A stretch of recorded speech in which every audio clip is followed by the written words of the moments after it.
Почнавме со посланието до Галатјаните, минатиот пат. Видовме дека многу важно послание. Првото послание, ако ја прифатиме онаа јужно-галатиска теорија, првото послание кој Павле го напишал, тоест може да се запознаеме со почетоците на служението.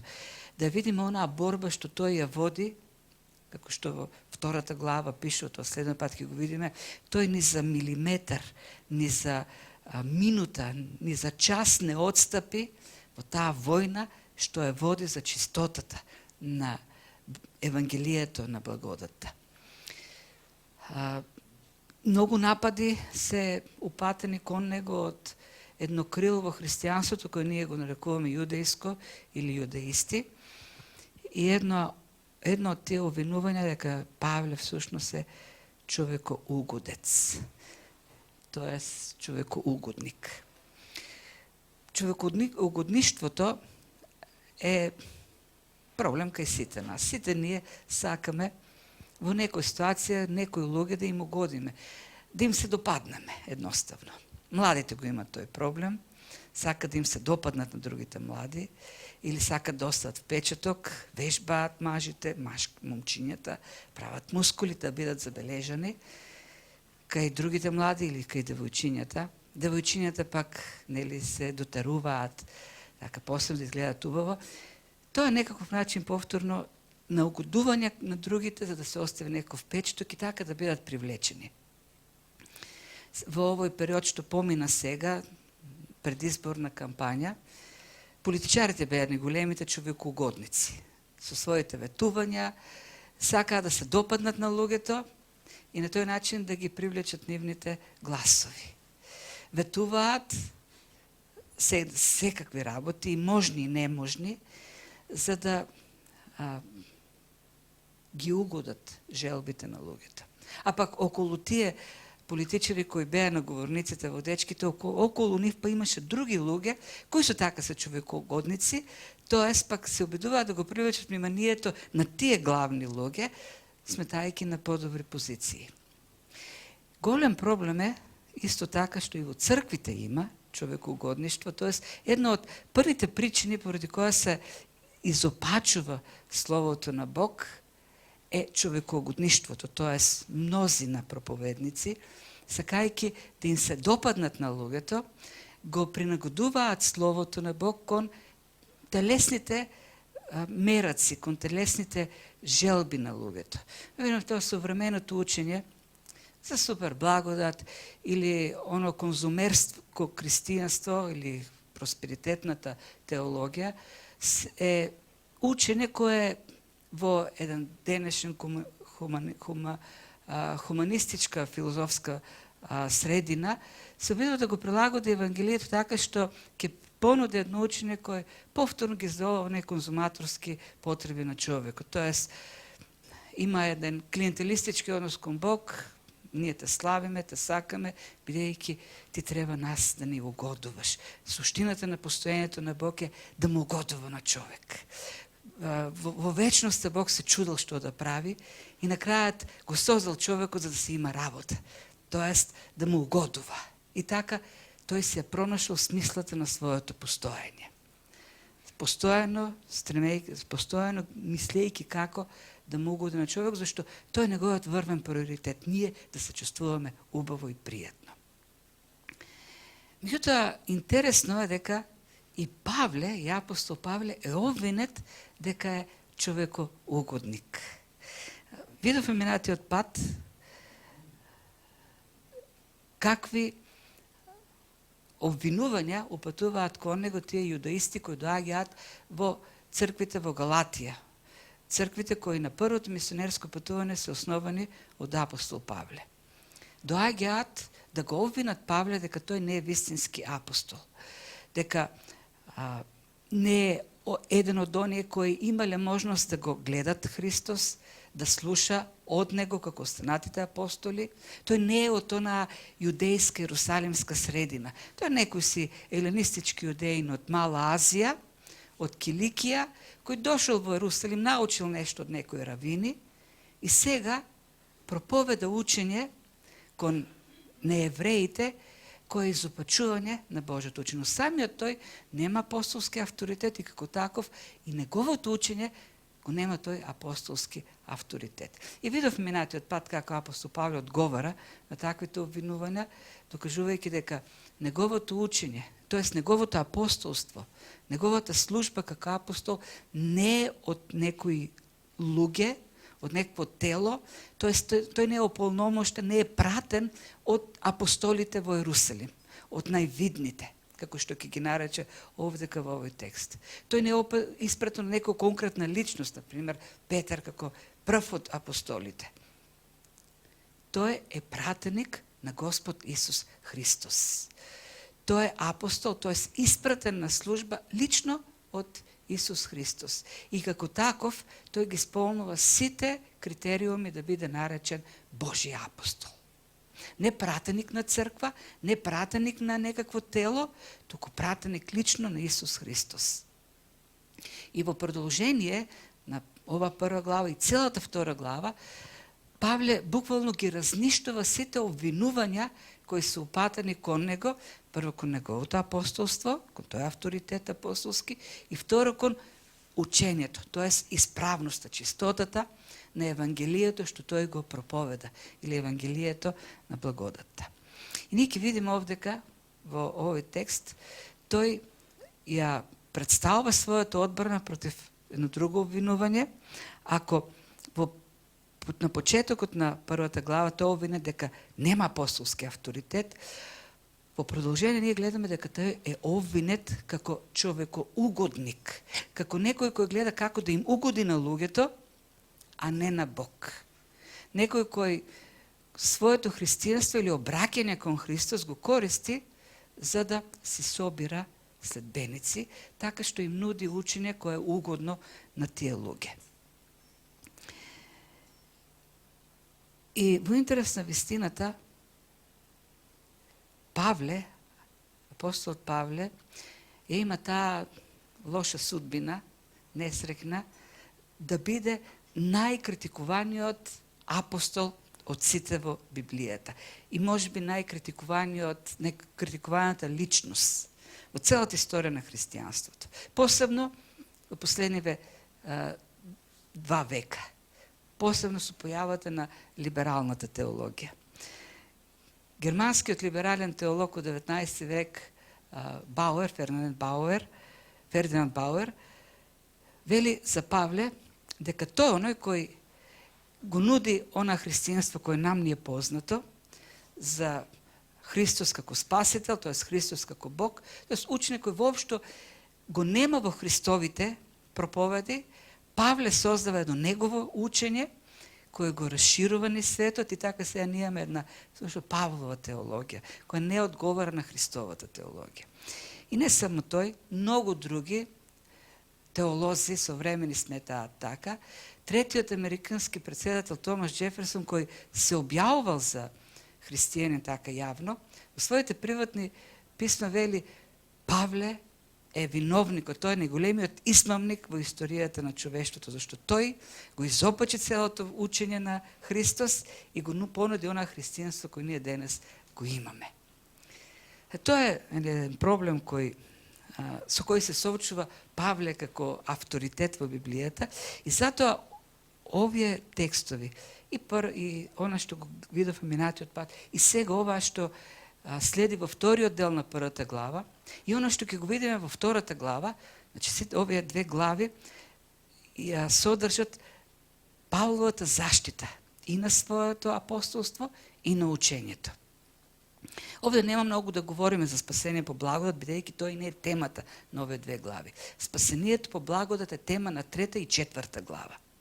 Овде ќе говориме само за авторитетот на Павле, тоест чистотата на учењето кој тој го проповеда, тоест божественото потекло на тоа Евангелие според благодатта. Така, тоа е и ќе видиме тема и во овој текст и ќе почнеме прво со она со што тој започнува со новиот проблем, тоест другото обвинување кое е упатено кон него и неговата заштита. И овдека, како што видовме минатиот пат, го следи стилот оној директен и остар стил на Павле. Павле во своите посланија е многу умерен. Тој е многу внимателен. Тој е толерантен, обично во своите посланија. Меѓутоа, ова послание, сметаме дека е прво, е исклучок. Експлозивно е и е многу остро, многу директно. Уште на самиот почеток, во 5 стих, тој остро ја изрази својата зачуденост, прашувајќи ги како можевте толку сбргу да се одвратите од оној кој ве повика во Христос. Како можевте, вие кои бевте повикани кон слобода во Христос, да се поддадете под еден јарем, робски јарем. И таа зачуденост продолжува, и тој остар тон продолжува никаде на почетокот, како што е вообичаено во другите посланија, нема добар збор за читателите. Обично тој знае да каже, да изнесе некој благослов, неква благодарност за Бог што прави, за самите луѓе до кои што пишува, за нивното дело и така натаму, овдека отсуства. И тој остар тон продолжува и овдека и директно вели, ги прашува, сега во кого барам благонаклонетост? Во Бога или во луѓето? Или пак на луѓето сакам да им угодувам?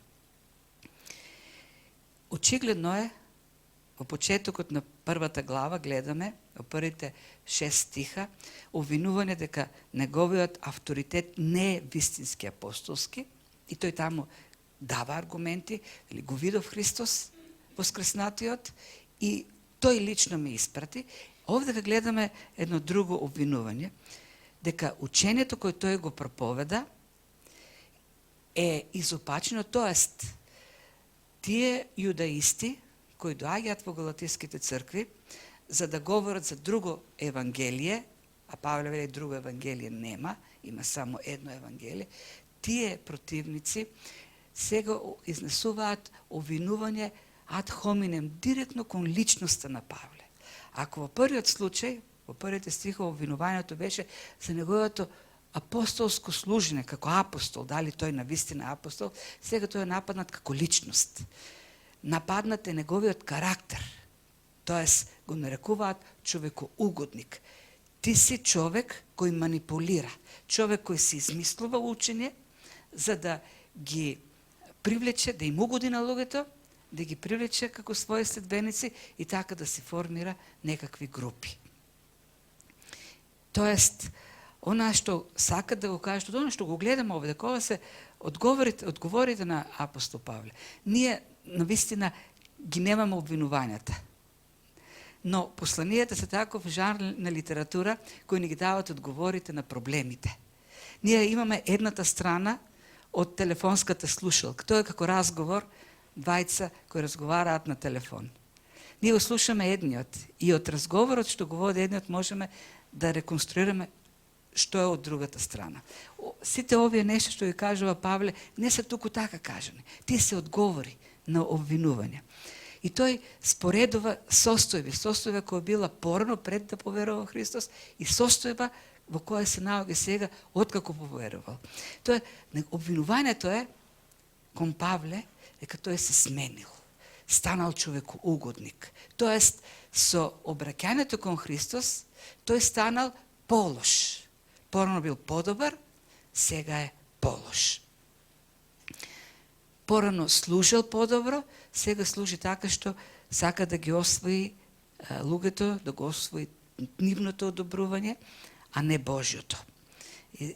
И тоа го заклучуваме од тоа прашање, реторичко прашање што го поставува. Во луѓето ли сега барам благонаклонетост или во Бога, или пак на луѓето сакам да им угодувам. И тоа зборче сега, што го додава Павле, е важното.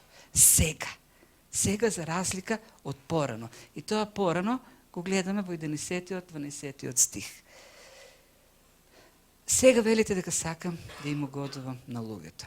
И тој потоа ќе одговори на тие обвинувања, давајќи многу силна аргументација, тоест ќе видиме како сите овие обвиненија кои му се упатуваат, сите аргументи кои ги користат противниците, тој ги свртува, тоест почнуваат да говорат против тие противници. Тоест, тие обвинения кои се насочени кон него, на крајот всушност говорат против противниците. Со нивните аргументи всушност враќа.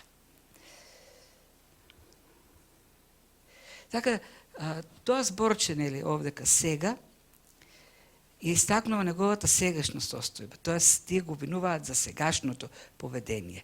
И кој е, всушност, контекстот, кој е историската платформа на која тие јудеисти подигнуваат обвинение против апостол Павле. Во нивните аргументации стои она долго вековна историска традиција или практика на прозелитизам. Тоест, ако некој не евреин сака да стане евреин, да влезе во тоа елитно друштво на евреите, тој треба да исполни критериуми. И тоа критериуми кои се така високи. Прво и основно треба да биде образан. И потоа да го прифати Мојсеевиот закон и да живее според тие правила. Меѓутоа Павле, кога почнува да го проповеда Евангелието на Христос, ги отворува сите тие услови. Тоест, вели, ако сакате да бидете спасени, ако сакате да бидете навистина преобразени, нема потреба да станете евреи. И во тоа е суштината на проблемот. Јудеистите, тоа јудејско крило на христијанството, на тоа рано христијанство, сметале дека човек не може да биде спасен, воопшто не може да биде спасен, ако претходно не стане јудеин, ако не биде образан и не влезе во тоа друштво на Божиот народ. И сега ние може би имаме, а Павле пак е обвинет дека им нуди на неевреите еден лесен начин, како тие да дојдат до спасение. Тоа, и зошто го нуди тој лесен начин? Па да се ги придобие неевреите. Вистинскиот начин е оној начин кој јудеистите го нудат, додека Павле им вели, не, јас ќе ви понудам лесен начин. И така им угодува. Тоа е суштината на обвинувањата што овие јудеисти го упатуваат кон апостол Павле. И сега треба да сватиме, има многу емоција во тој проблем, има многу емоција во умот на евреите. Представете си некој елитистички клуб, кој со векови екзистира некои правила. Во тој клуб може да влезат луѓе само со определена боја на кожата, од определена националност, од определен социјален статус, со определена финансиска состојба. И доаѓа некој, ги отвара вратите и вели, секој може да влезе. Зошто? Еве, јас платив чланарина за сите. Може да си представите каков револт ги предизвика. И тоа е проблемот на евреите. Тие живеат со векови, 1500 години, со тој менталитет дека за да биде некој спасен, тој треба да стане евреин, треба да биде образан, дека треба да се почини на закон, дека треба да почне да ги прави сите оние практики кои ги прави еден евреин. Како може некој кој никош не си ги измел рацете според Мојсеевите правила, како може некој кој до вчера јал свинско, туку што станал од трпезата, да биде спасен? Не е можно. Тој треба да стане дел од нас, да влезе во тоа елитно друштво, за да биде спасен. И сега доаѓа Павле и вели, не е така. И проповеда Евангелие на благодат. И јудеистите велат, еве, тој е човекоугодник. Ги симнува критериумите, за да си привлече луѓе, за да им се допадне на луѓето и тие да тргнат по него. И затоа Павле прашува, вие велите дека јас сум човекоугодник, дека сум бил добар, сум станал лош. И во продолжение тој им изнесува некои аргументи кои се навистина несоборливи. И тоа е проблемот со христијанскиот фундаментализам или легализам. Суштината на христијанскиот легализам е оној постојан сомнеш кој се поставува над се она што изгледа премногу лесно. Во секој поглед. Членство, служење, христијански живот. Се она што не е доволно тешко, се она што не е доволно ограничувачко, треба да биде поставено под сомневање.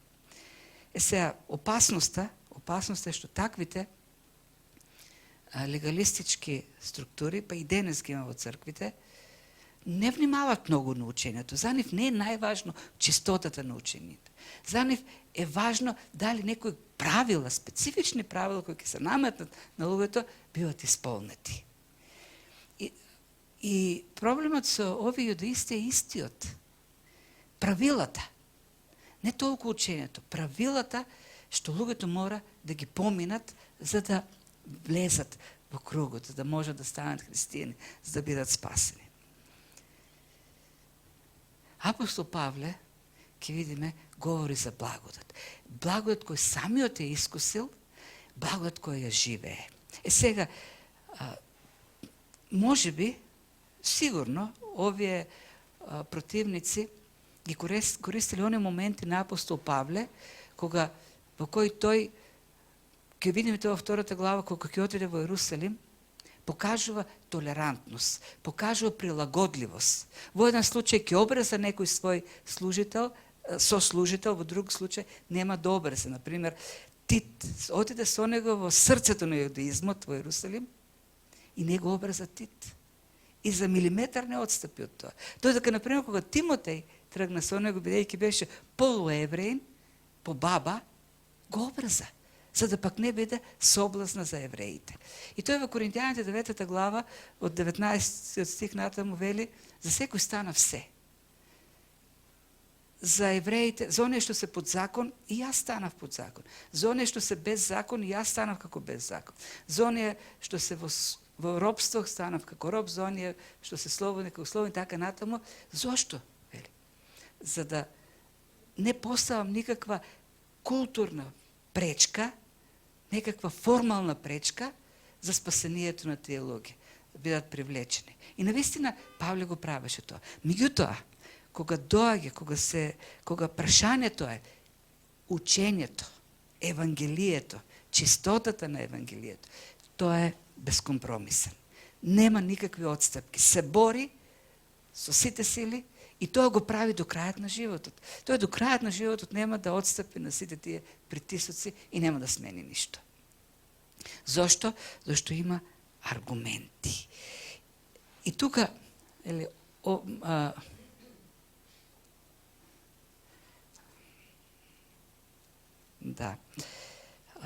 на таквото прашање Павле одговара, се вториот дел на 9 стих. Ако бев сакал. Се ова вака е преводот во нашите Библии, ако бев сакал, не знам какво глаголско време е тоа, што сака авторот или преведувачот да ни каже. Ако бев сакал да им угодувам на луѓето. Правилниот превод е, ако се уште сакам, тоа е глаголската форма. Значи, некогаш сум го сакал тоа. И ако се уште сакам да им угодувам на луѓето, немаше да бидам Христов слуга. Со други зборови Павле вели, да, јас сакав да им угодувам на луѓето. И ако тој мој копнеш останеше кај мене, јас никош немаше да станам Христов слуга. Порано бев слуга на луѓето, да им угодувам. И тука тој ќе ги даде тие аргументи. Тоест, ја префрла топката сега на страната на тие противници. Тоа е, вели, токму обраќањето кон Христос ја прекина во мене она тенденција јас да бидам човекоугодник. Обраќањето кон Христос ме направи јас да бидам слуга кој ќе му угодува на Бог. Порано вели, и тоа продолжи понатаму, јас бев фарисеј, ревносен фарисеј. И сите работи што ги правев, порано ги правев за да им угодувам на луѓето, за да им се допаднам на луѓето. Сега, вели, се што правам, го правам заради Христос. И 11 и 12 стих, тој се навраќа на Евангелието и вели, јас добив Евангелие директно од Христос. Тоа Евангелие мене ме промени. Заради тоа Евангелие јас сум сега поинаков. И тоа Евангелие го добив директно по откровение од Исус Христос. Не ми го дал, како што моето апостолство, првите стихови вели, не е од човек. Човек не ме пратил. Луѓе не ме пратиле. Црква не ме пратила. Христос е тој што ме прати. Бог ме прати. Тука говори сега за Евангелието, учението. Никој човек не ми го даде. Никој човек не ме научи на тоа Евангелие. Директно Христос по откровение ми го даде тоа Евангелие. И за да потврди дека навистина е така, дека тоа Евангелие е Божјо Евангелие, тој сега говори за себе. И дава сведоштво за своето обраќање. Тоест, прави врска меѓу неговото обраќање и Евангелието. И тука ги користи сега аргументите на противниците. Ви велите дека сум човекоугодник. Ајде да видиме каков бев порано, а каков сум сега.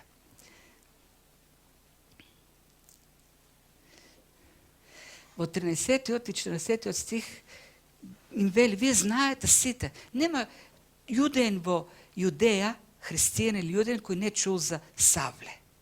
Нема човек таму кој не чул за тоа што тој правел порано. Како ревносно и прекумерно ја гонев Божјата црква и ја разорував. Мојата цел беше да ја уништам Божјата црква. И како таков, тој беше популарен. Познат беше. Сите знае за Савле, фарисејот, равинот, кој ја уништува Христовата црква. Тој беше популарен меѓу евреите. И така тој се придобиваше име и углед меѓу евреите. За да ги освојува евреите, вели, јас се гонав црквата. За да се докажам пред евреите, за да бидам вистински фарисеј, јас се гонав црквата. И сите ме знае. И тоа прекумерно. Немаше ни потреба толку да ја гонам. Претерував во таа работа. Зошто? За да им угодам на луѓето. За да ме фалат, да јадат браво на Савле, равинот, фарисејот. Видете како ја штити нашата традиција, како се го штити, нели, она во кој што верувале нашите предци. Тоа е првото, што го кажува овде.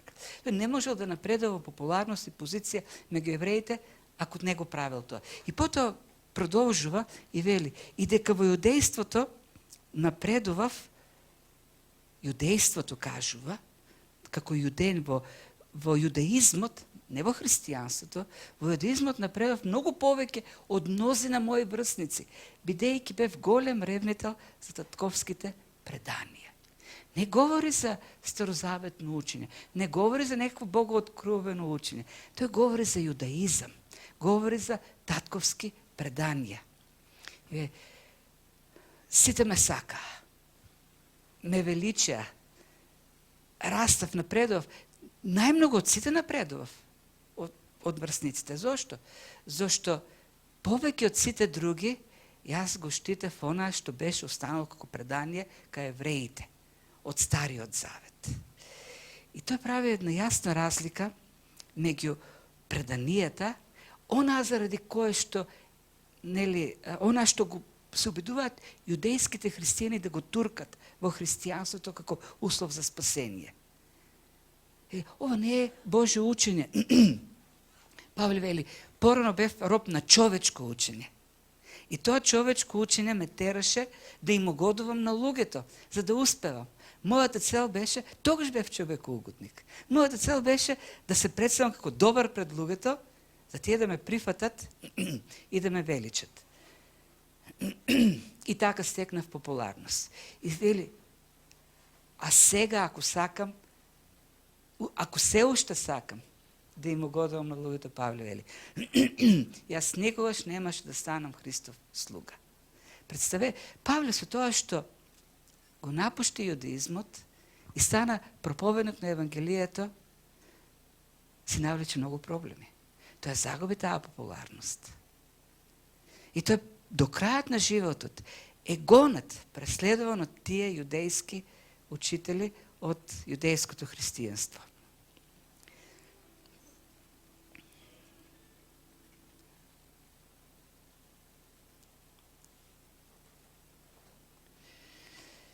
Сега, ако говориме за јудејство, треба да разграничиме јудаизам како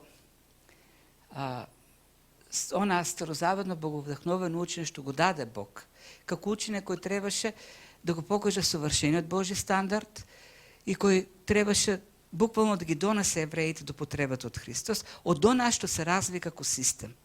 Систем кој ги пороби луѓето под закон. Самиот Господ Исус со своите проповеди велеше: сте чуле како говорат, но јас ќе ви кажам. Со што разграничуваше она што е човечки преданија, под кои се поробија евреите како народ, и она што е вистинско учење.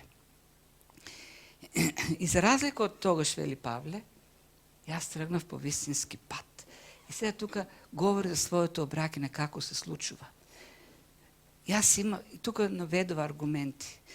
Таа промена што се случи кај мене, со обраќањето, промена која напушти се и стана проповедник на благодата, бидејќи јас самиот ја искусив таа благодат.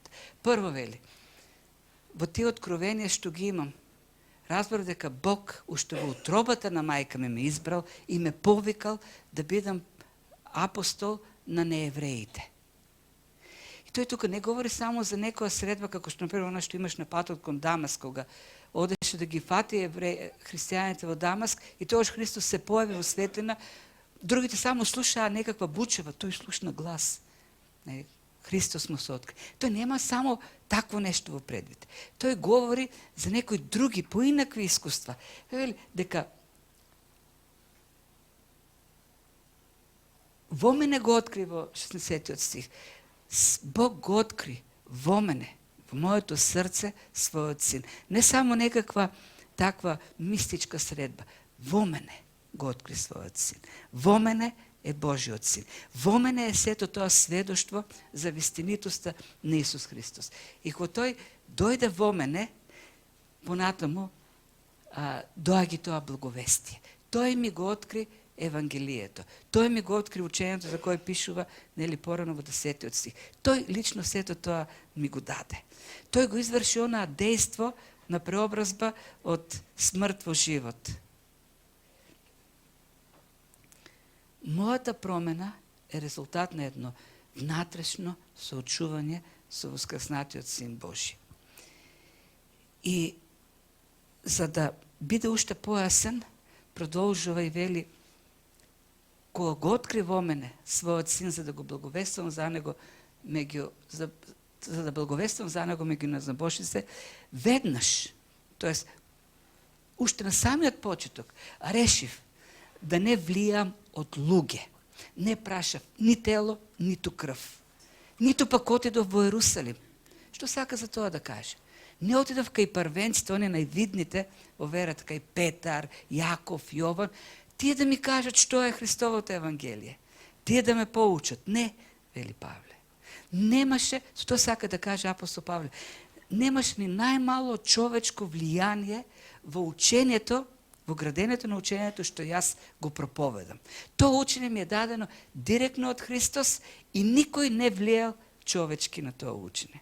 Така, за разлика од тие јудаисти кои доаѓаат од Јудеја и велат, ние го имаме учењето на луѓето што биле со Христос. Павле вели, јас го имам учењето директно од Христос. И ако може некој да претендира дека проповеда Евангелие кое е ослободено од каков и да е човечки фактор, тоа сум јас. Никаков човечки фактор не учествува во одобрување, во ревизија, во градење на тоа учење. Тука вели, веднаш јас заминав за Арабија и се врати во Дамаск. 3 години, ќе видиме ние понатаму, тој 3 години останува некаде во некоја пустина. Не некаде, само не некаде далеко, туку некаде во близината на Дамаск. 3 години тоа е сам. Со Христос. И тоа учење, Бог ми го откри во мене, ми го откри Христос, ми откри кој неговиот план уште во време на моето зачнување.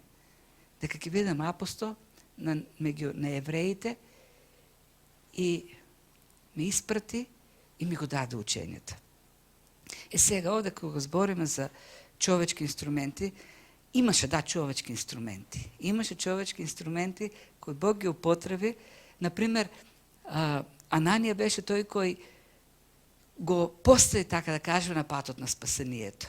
Го крсти, тој известно време беше во Дамас со христијани, така нато. Меѓутоа, она што сака да го каже овде дека апостол Павле. И навистина треба човечки фактор, треба некој нам денес да ни го каже евангелието. Тоа треба да се проповеда, тоа треба да се евангелизира.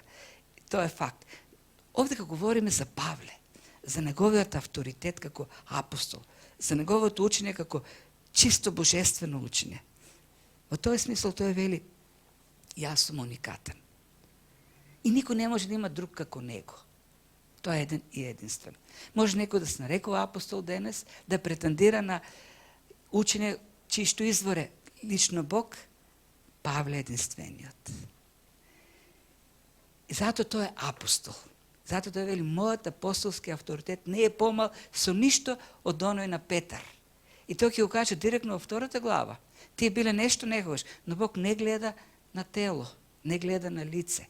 И тие самите апостоли во Ерусалим призна и реко, да, тој е ист како нас. И откако поминува известно време во Арабија, или 3 години подоцна, тој оди во Ерусалим. Интересно овде како кажа дека отишол во Ерусалим, повторно исклучува било каква асоциација дека тој отишол тамо за да научи нешто од нив. Тоест тие некако да го проверат неговото учење, да кажат добро е, проповедај. Не, вели отидов во Ерусалим за да се видам со Кифа. И останав со него 15 дена. Никаде не пишу, едноставно отидов да се видам со Кифа, со Петар отидов да се. Тој слушал за апостолите, да ги видам тие апостоли и никој друг не видов освен Јаков, брат од Господов. И за ова вели, јас ви пишувам, пред Господ ви велам, дека не лажам.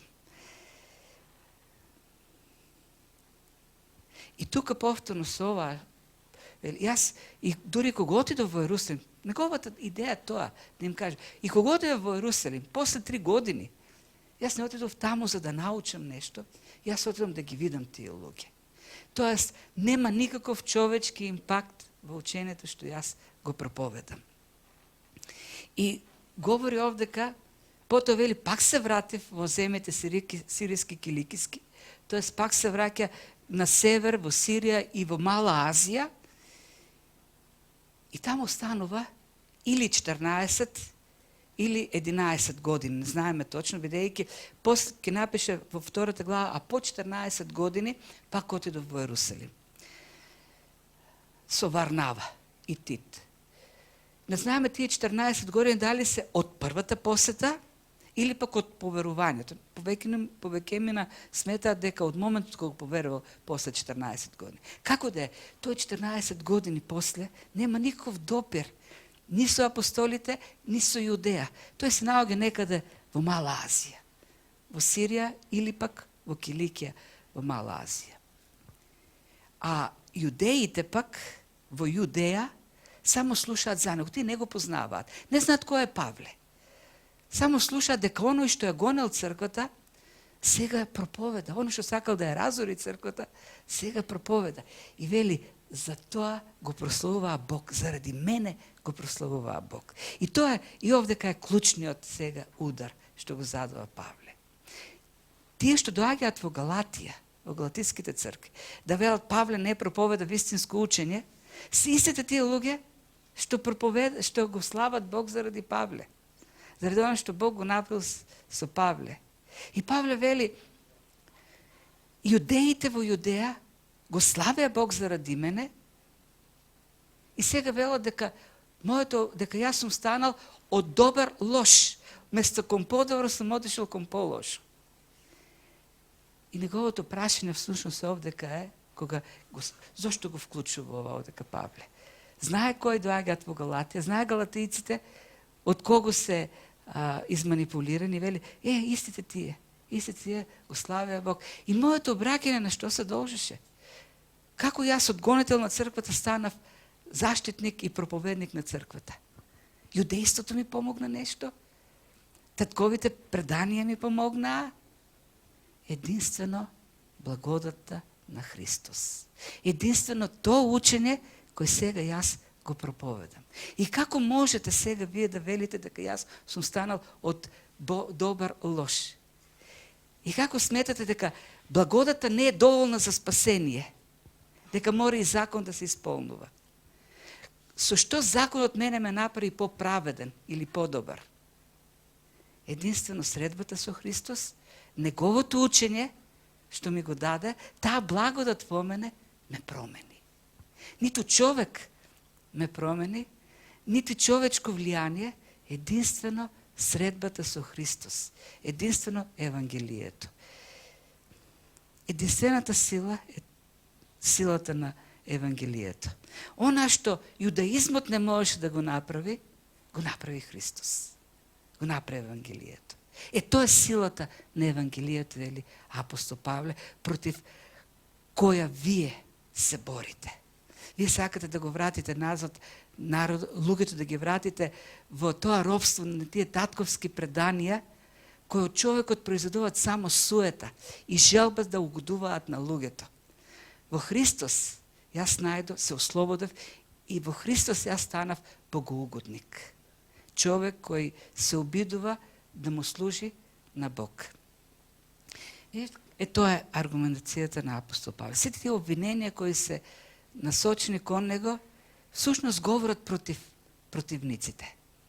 Порано бев човекоугодник, бидејќи законот ме тераше да бидам таков, да им угодувам на луѓето, да станам роб на луѓето, за да се издигам во нивните очи. Сега станав слуга на Христос, му угодувам на Христос и само се издигам во Христовите очи. И пак да се вратиме на обвинувањата. Многу се, ако почнеме да ги редиме либералните теолози денес, и од оваа страна на океанот и од другата страна на океанот, многу се. Различни се верзиите. Едни велат, како например професор Брейдер, дека Павле всушност зел од еленистички гностицизам и направил некој христијанство. Дейвис вели дека всушност фарисејскиот равизам некако го комбинира со еленизам. Има други кои велат дека зел од оние мистички религии, кои во мистериите кои биле популарни во тоа време и така натаму, и дека создал учење кој го адаптирал за европската култура и успел лесно да го расшири. Тоа се обвинувањата. Павле во претходниот текст вели во 20 стих овдека: за ова што ви пишувам, пред Бога велам дека не лажам. Сите овие што го обвинуваат Павле, вклучително и јудаистите од тоа време, велат Павле лаже. Павле измислил свое учење. Учењето на Павле е човечко учење. Павле вели: пред Бог велам не лажам. Моето обраќање, жртвата, цената што ја плаќам сега, потврдува. Кој лаже? Некој мора да лаже. Нема средина. Нема некоја компромисна варијанта. И овој кажува вестината, и овој кажат вестината. Павле овдека со сите тие аргументи што ги дава, убедливо, потврдува дека навистина учењето е Божјо учење, дека таа негова промена се гради, се темели на силата на Евангелието. Христос е критикуван. Христос вели: јас сум патот.